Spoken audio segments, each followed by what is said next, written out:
In 2024, Wolf's, the Apple TV Plus original film, brought Hollywood icons George Clooney and Brad Pitt back together in a high-stakes thriller that had fans buzzing. But behind the scenes, something went terribly wrong. Directed by Jon Watts, known for his work on the Spider-Man trilogy, Wolf's had all the ingredients for success. It was a commercial and critical hit, becoming Apple TV Plus's most-watched movie, and fans quickly began clamoring for a sequel.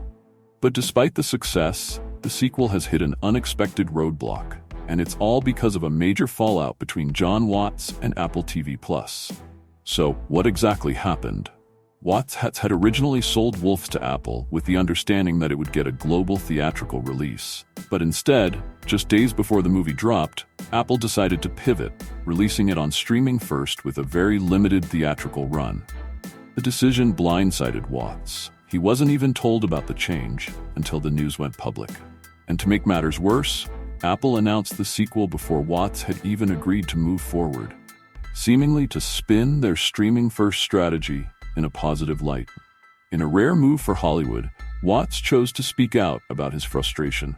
In an exclusive interview, he revealed that he asked Apple not to include any mention of the sequel, but they ignored his request.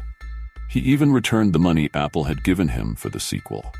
In an era where streaming platforms have started treating filmmakers as expendable, using them as mere tools for subscriber growth, Watts' actions stand as a defiant act of integrity.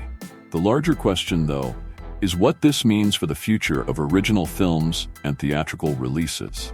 Streaming giants have increasingly moved away from the traditional theatrical model, often at the cost of creativity.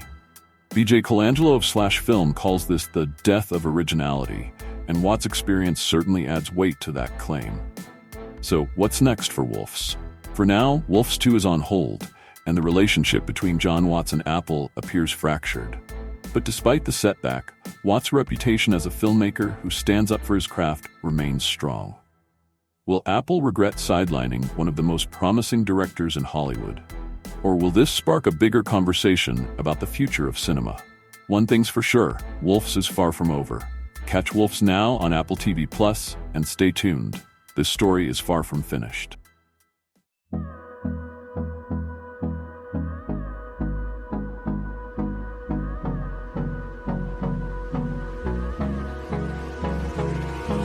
Hold me close till I get up. Time is barely on our side.